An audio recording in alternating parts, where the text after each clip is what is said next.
A greve dos roteiristas dos Estados Unidos. Oi, eu sou o Edu Jurek e esse é o Jurek Gazette. Como um amante da sétima arte, o cinema, eu achei super interessante trazer esse tema que é tão urgente aqui, a greve dos roteiristas. Na minha opinião, o roteiro é a alma, a espinha dorsal de uma obra audiovisual. É o que confere a forma, o conteúdo, o valor. Esses pensamentos têm me atravessado nos últimos Oscars, quando, por exemplo, Top Gun foi indicado a melhor filme. E, ainda na minha opinião, é um filme totalmente técnico e estético, e que falta alma e profundidade, porque eu acho que faltou roteiro. Então eu imagino que nessa sociedade que a gente tá tão atrasada pra tudo, sem tempo pra nada, e que instagramável é uma palavra entendível pra muita gente, então tá no vocabulário de muita gente, eu acredito que a estética está se sobressaindo ao valor e ao conteúdo. Esse post é para entendermos o trabalho do roteirista, o trabalho do escritor, do pesquisador, de quem confere alma aos corpos dentro dessa metáfora que eu estou fazendo aqui às obras audiovisuais, né? Eu convidei o meu amigo Felipe Carvalho, que é roteirista, para nos contar um pouco mais sobre o trabalho de um roteirista e para dar a opinião dele sobre a greve. Bem, meu nome é Felipe Carvalho, eu sou roteirista e diretor, né? Eu sou de Caruaru, no interior de Pernambuco, e mudei para São Paulo há um ano para desbravar esse universo do audiovisual, né? Tanto como roteirista como diretor. Eu sou formado em rádio e TV pela Universidade Federal de Pernambuco e é pós-graduado em roteiro aqui pela FAAP. Como roteirista e diretor, já trabalhei para alguns projetos do Canal Futura, já trabalhei também como pesquisador em projetos que foram lá na Globo, pela Endemol. Então eu tô nesse universo, mas também acabo trabalhando muito como roteirista para produção na internet. Então eu fico meio que nesse híbrido aí, o que já introduz uma certa pergunta que vem já já. Qual é o trabalho de um roteirista? Bem, o trabalho de um roteirista, eu acho que tem algumas linhas, assim, mas de forma mais ampla, né? Eu acho que a coisa que passa em tudo é o seguinte: o trabalho de um roteirista consiste em transformar uma ideia de um projeto audiovisual, no caso de um roteirista audiovisual, né? Transformar uma ideia em um projeto, em algo tátil. Então, na minha visão, o roteiro é uma obra que, quando ele está pronto, ele é o disparador para, de fato, a produção audiovisual, né? Então, é a partir desse material, a partir desse produto, o roteiro, que a fotografia consegue pensar num filme, que a arte consegue pensar num filme, que os atores conseguem pensar como vão interpretar, que a direção consegue pensar como vai interpretar aquilo ali em imagem. Então, ele é o ponto de partida a partir de onde as pessoas, os outros profissionais da obra audiovisual vão poder se inspirar. Então, assim, é um texto que ele tem que ser técnico, no lugar de montar a estrutura da narrativa, de conseguir deixar muito claro o que é que precisa estar presente na obra, mas ele também tem que ter um quê de criativo e de literário, porque ele não acaba ali, né, como eu falei. Então, o roteiro, ele é basicamente isso, essa obra que você consegue tirar a ideia desse lugar abstrato, transformar ela em algo tátil e que vai provocar outras pessoas dentro, que vão orbitar ali dentro de um universo que foi predefinido no roteiro. Então o roteiro é o ponto de partida de uma obra audiovisual, né? E tem um ponto muito importante na necessidade do roteiro, que é justamente também um aspecto mais pragmático, que é de conseguir promover a produção do filme. Então, como é que você chega, por exemplo, num produtor? Como é que você chega numa pessoa que pode financiar o seu projeto e dizer assim, eu tenho uma ideia que é assim, mais ou menos, eu não sei e tal. Não, com o roteiro tá claro ali, eu preciso de tantos atores, eu preciso de tais locações, eu preciso de gravações diurnas ou noturnas, eu preciso disso, e aí a produção consegue olhar aquilo ali e ter uma noção, esse filme custa tanto, essa obra custa tanto. Então você consegue ver sentido ou não se você quer fazer esse financiamento. Então o roteiro é essa peça, eu diria, primordial, assim, do audiovisual. Eu acho que é o ponto de partida, é uma peça linda, que eu acho que é isso, é o ponto de partida para tudo que vem depois, né? Para se fazer um filme, a grosso modo, é preciso de uma história. Seres humanos amam histórias. Essa história pode ser real, pode ser um relato, ou pode ser uma grande viagem fictícia, né? Mas é preciso que pés e cabeças sejam criadas. Quando uma história é escrita, especialmente para um filme ou para uma série, dizemos que isso é um roteiro original, ou seja, ela foi criada originalmente para o fim audiovisual. Agora, quando a história já existe um livro, uma peça, um relato popular ou histórico, e algum criador escreve essa história para as telas, dizemos que esse é um roteiro adaptado, quando a história é adaptada ao formato e à estética de um filme ou de uma série. Tá, e onde que pode trabalhar o roteirista, né? Quais são as formas de trabalho possíveis para o roteirista?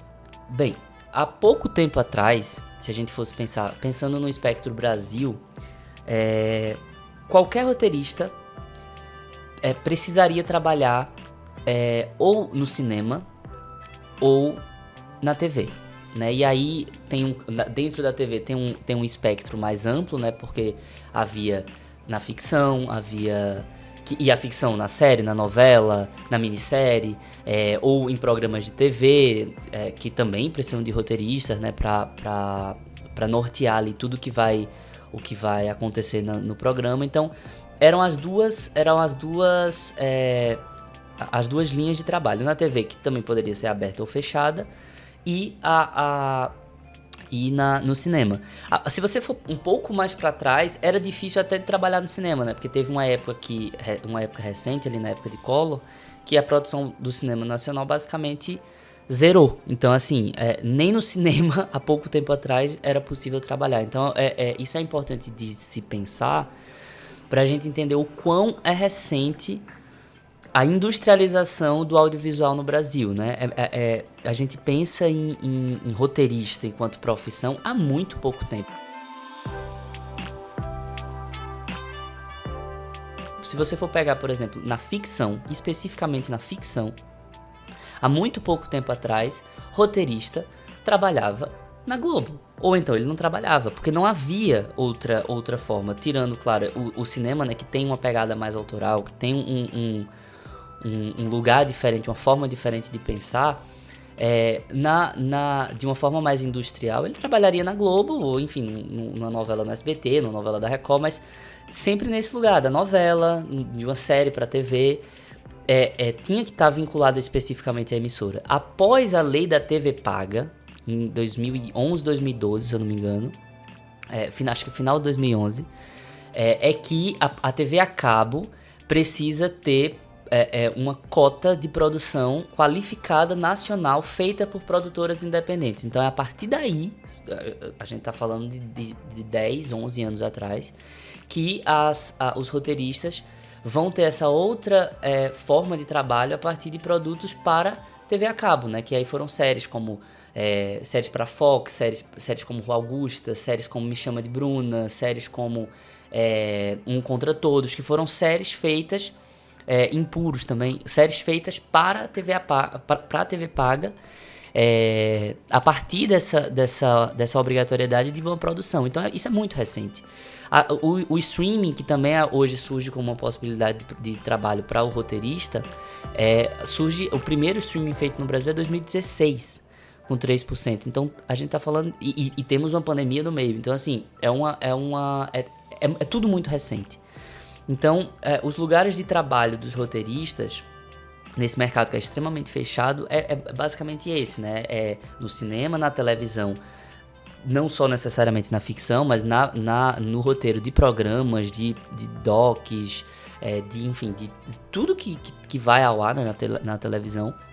O roteirista pode estar presente, claro, com exceção do jornalismo, né, que tem uma lógica de funcionamento diferente, e também no streaming. Mas a gente percebe também, hoje, uma grande audiovisualização, né, se a gente pode chamar assim, do mundo. Então, a gente precisa de roteirista para fazer um videozinho, um Reels no Instagram.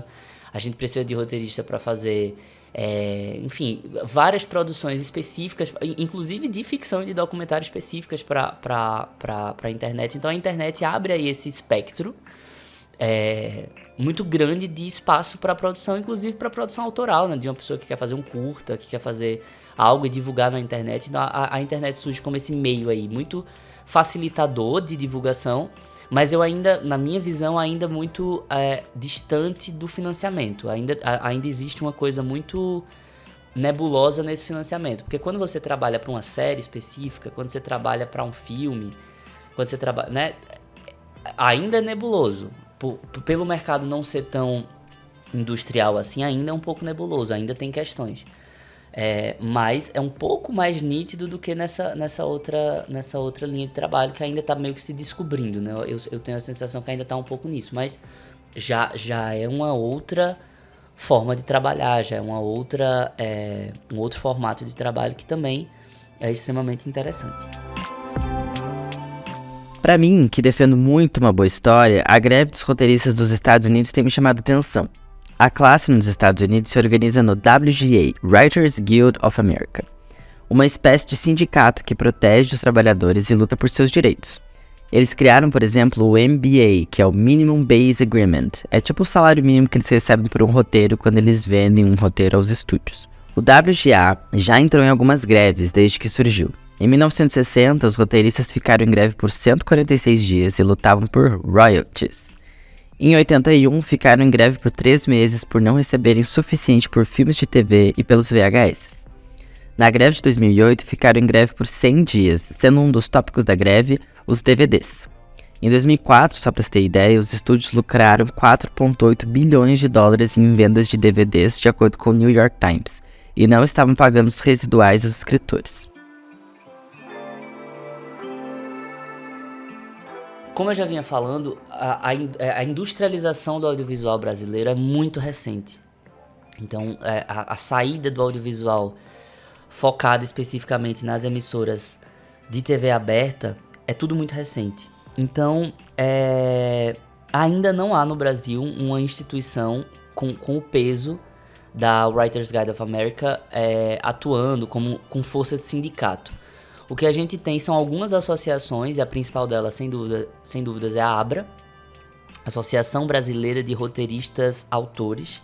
E isso é importante porque uma das questões que são muito reivindicadas hoje nos Estados Unidos e que também vai ser aqui muito em breve é justamente essa questão da autoria. O roteirista não é simplesmente essa pessoa que vem na técnica, que pega um texto e transforma num roteiro, ou que coloca simplesmente naquele formato. Não, é um trabalho de autoria, de criação. Então a gente faz parte, a gente precisa fazer parte da cadeia lucrativa do que vem depois disso, como se a gente estivesse criando um livro, como se a gente estivesse compondo uma música. O roteiro, ele é uma lógica de funcionamento muito parecida, porque a gente cria de fato, a gente é autor. Então é muito importante que a Abra tenha já tenha essa questão da autoria no próprio nome. E aí a Abra vem fazendo movimentações super importantes, assim, não tem uma força de sindicato, né, é uma associação onde as pessoas se filiam, se associam.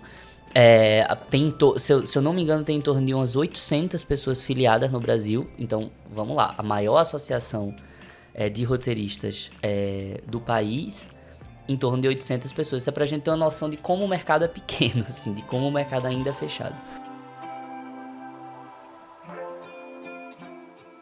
É uma associação que vem brigando muito pelos direitos dos roteiristas, né? Dos roteiristas e das roteiristas. Então, em assuntos como, por exemplo, recentemente a gente teve o lançamento da Lei Paulo Gustavo, e a Abra estava lá lutando para que tivesse dentro da Paulo Gustavo linhas de incentivo específicas para desenvolvimento de roteiro, né? Porque a gente precisa investir na pesquisa, a gente precisa investir nos tratamentos de roteiro, nos doctorings de roteiro, para que os roteiros fiquem robustos o suficiente e que produzam obras audiovisuais que possam ser assistidas depois. Então, a Abra tem uma atuação muito forte nesse sentido. Também tem uma atuação muito forte no sentido de criar uma tabela de preços que não existia, assim, pelo menos não unificada, né? Tinha algumas associações que tinham as suas. A Abra vem com uma tabela de preços que dá para os roteiristas terem um norte. Obviamente, existem questões regionais aí que precisam ser consideradas, né? Porque o eixo Rio-São Paulo não paga, por exemplo, como Pernambuco, não paga como no Amazonas, mas existe um norte ali, nacional, para para que a categoria se organize minimamente, né? Então, é isso, é uma associação que não tem força de sindicato, mas que já vem fazendo um trabalho muito massa para a industrialização do setor e para o reconhecimento dos autores, dos roteiristas autores e autoras, como profissionais com seus direitos, né, com seu piso salarial e, enfim, vários outros direitos. E por que os residuais são tão importantes? Quando o escritor vende um projeto para um estúdio, a propriedade intelectual, nos moldes atuais, passa a ser do estúdio e não mais do escritor. Então, o criador ganha pelo projeto vendido, pelo tempo que passa escrevendo para a produção, e depois não ganha mais nada por todas as vezes que o estúdio lucra com esse produto. Isso é injusto, pois faz com que o trabalhador tenha emprego e salário por pouquíssimo tempo, considerando a quantidade de vezes que um projeto seu será comercializado ou ele será contratado durante um ano. Ele vira um freelancer em tempo integral. Isso aqui no Brasil é muito comum, a gente já vive dessa forma há bastante tempo, mas nos Estados Unidos, onde existe o WGA, é meio que inadmissível que isso esteja acontecendo. Quando eu falo de todas as vezes que o estúdio lucra com o produto, eu quero dizer, por exemplo, Stranger Things, que é inclusive uma das produções que estão paradas agora por causa da greve. Ela foi produzida em 2016, mas até hoje é responsável por grande parte dos acessos à plataforma da Netflix. Seria justo com o trabalhador e criador da série que durante todo o tempo de exibição do produto, parte do lucro fosse o criador, por criar algo relevante por tanto tempo e que ainda chama audiência para a plataforma, entendeu? Hoje eles estão recebendo 4% menos do que ganhavam desde a última greve, mas ajustando com a inflação atual fica 22%, então praticamente um quarto dos seus salários foi cortado nas últimas, ou não subiu, né, nos últimos tempos. Cara, eu acredito que, assim, os números que a gente recebe, que a gente vê na mídia, que a gente vê vindo dos roteiristas, de desvalorização financeira, de não participação em lucros que vêm posteriormente ao cachê que foi acordado. Enfim, quando a gente percebe tudo isso, a greve é extremamente bem-vinda, né? Assim, é um mercado muito específico, eu particularmente, né, não consigo visualizar bem como é que funciona esse mercado, visto que o brasileiro já é um mercado bem confuso para tentar entender, então não dá para... Eu particularmente não vou saber responder nesse grau. Só que quando a gente vê essas informações, quando a gente parte desse pressuposto de que é uma indústria organizada, né? Que é uma indústria que funciona já como indústria, que funciona com ciclos e tetos e pisos e tudo mais, o direito não está sendo respeitado. Então, assim, eu acho que a greve é extremamente necessária e é a força que se tem, né, para conseguir reivindicar essas mudanças assim, mais estruturais, porque o streaming, quando ele chega, ele vem ditando muito a regra, né? Então, assim, toda a movimentação veio muito no ritmo deles, né? Então tem séries menores, com menos episódios, menos produções, mas não tem com menos episódios, mas não tem algo que de alguma forma supra isso, que de alguma forma ajude o roteirista também em uma outra contrapartida. Então, eu acho que, se a gente for olhar historicamente, os streamings vieram ditando a regra do jogo, tanto nos Estados Unidos quanto também no Brasil. E eu acho que aí surge esse momento onde os roteiristas se organizam para tentar de alguma forma negociar direitos, né? Negociar direitos, inclusive direitos adquiridos, né? Então tem algumas questões aí que não são nem novas, assim. Tem questões novas, como por exemplo toda a problemática do ChatGPT e do reconhecimento de autoria a partir do uso de ferramentas de inteligência artificial, mas tem questões que são simplesmente resgate de direitos que já tinham sido adquiridos e foram sendo degradados com o decorrer do processo. Então, eu sou super favorável, acho que tomara que o sindicato consiga, né, sucesso nessas negociações, até porque eu acho que isso acaba virando, de certa forma, um exemplo, né? Acho que o mercado americano audiovisual é um mercado que a gente tem como espelho, né? Que a gente olha para entender como é que vai funcionar. Então a gente olha para lá para ver o que é que vai acontecer por aqui. Então se essa greve lá flopa, se essa greve não traz resultados válidos, o que é que a gente pode esperar aqui num mercado que não é tão industrializado, que não é tão regulamentado, né? A gente tem os streamings aqui no Brasil, eles não são regulamentados. A Ancine, que é a Agência Nacional de Cinema, ela não tem um vínculo direto de regulamentação ainda com os streamings, que são as séries que as pessoas estão assistindo. Então, a Ancine regulamenta o que vai na TV aberta, regulamenta o que vai na TV fechada, e não regulamenta o que se assiste no Netflix, o que se assiste no Amazon. Porque não faz sentido, sabe? E quando eu falo de regulamentação, é muito no lugar de pagamento de imposto, de regra, de cota mínima nacional, veja, em 2011 e 2012, a lei do audiovisual foi o que mudou a perspectiva do mercado audiovisual brasileiro. Então, você imagina o boom que pode estar acontecendo agora, com o streaming regulado e semelhante a outros países, com percentual mínimo de catálogo de obra nacional. Então, assim, não é um investimento de fora aliás, é uma empresa de fora que tem uma base de assinantes aqui no Brasil. O Brasil é o quinto país mais populoso do mundo, então você imagina a quantidade de gente, e a gente brasileiro é meio faminto por audiovisual, né? Então, assim, imagina a quantidade de gente consumidora dando dinheiro para essas empresas. Então, por que não essas empresas também investirem devidamente na produção nacional e tendo lucro também, né? Elas vão ter lucro em cima disso. Por causa dos streamings, os roteiristas não estão desempregados, mas eles estão subempregados.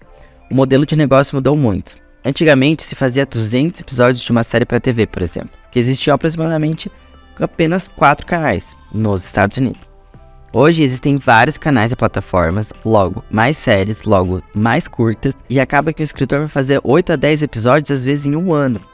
Como o número de séries e filmes aumentou, os budgets, os orçamentos diminuíram. Então o escritor trabalha por umas 12 semanas e fica esperando o próximo show ou a próxima temporada para ser empregado novamente. A instabilidade está muito grande. E o tópico novas tecnologias sempre esteve presente nas greves. E essa não é uma exceção, né? Já esteve em pauta o VHS, o DVD, e nessa greve a questão é a inteligência artificial. O WGA quer que surjam leis que garantam o uso correto de novas tecnologias para criar ou adaptar histórias, para que essas novas tecnologias não sejam empregadas de forma irresponsável e acabem com posições de trabalho. É extremamente importante criar políticas públicas que regulamentem esse uso de inteligência artificial, inclusive a cuide para que não gere uma grande bolha de profissionais desempregados graças ao emprego de tecnologias que estão substituindo os humanos.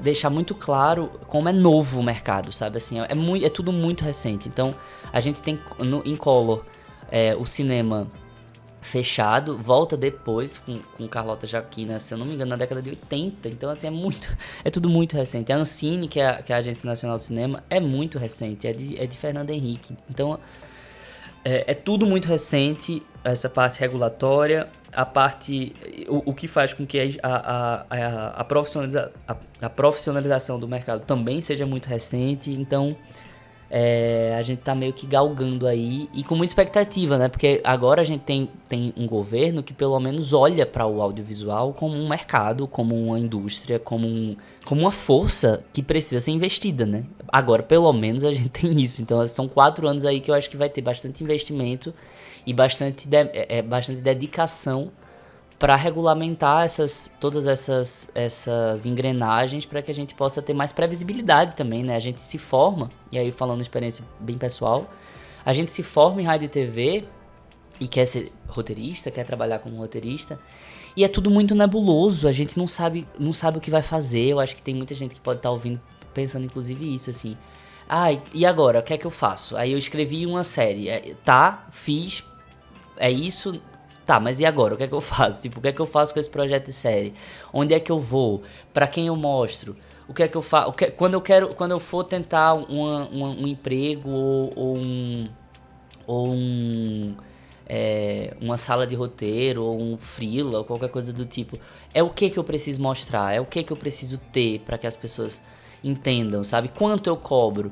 Então tudo isso é muito nebuloso logo após essa formação, né? Assim que você se forma, eu passei um belo de um período numa bad absurda, porque eu tava tentando entender, assim. Imagina eu no interior de Pernambuco, porque aqui em São Paulo e no Rio, que a coisa ainda gira, você consegue ver a sombra do que tá acontecendo.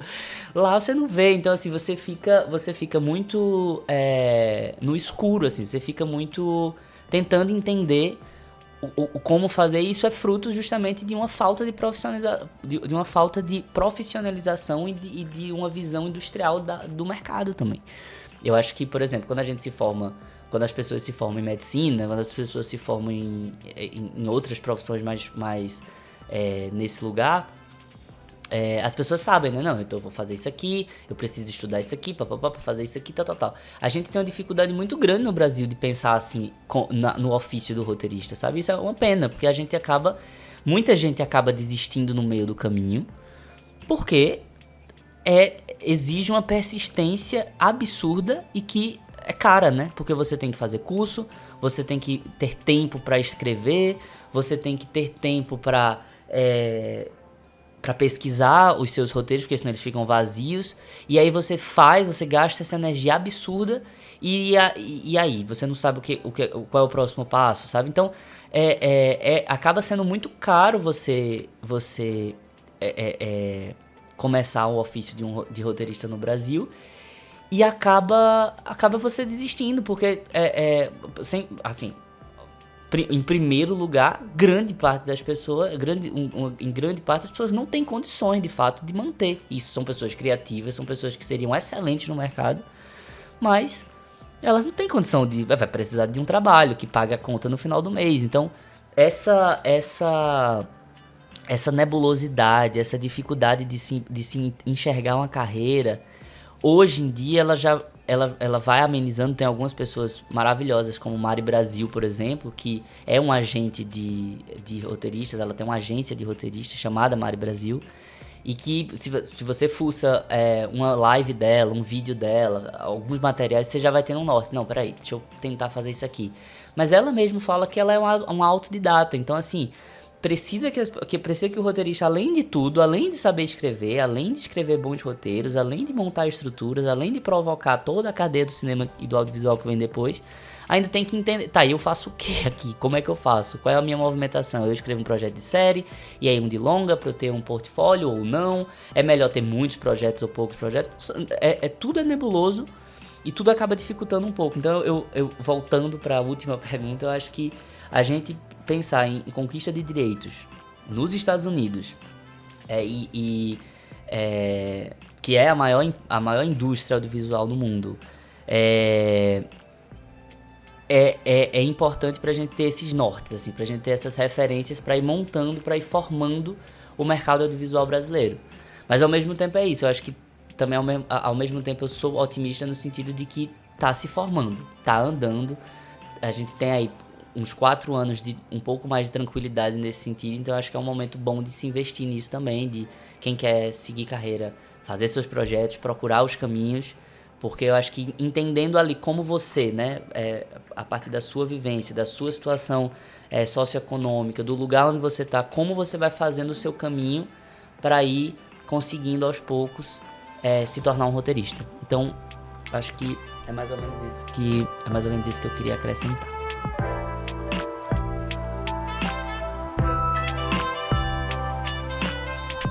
Enfim, essa história tem muito a ser escrita ainda e a gente vai acompanhar as negociações.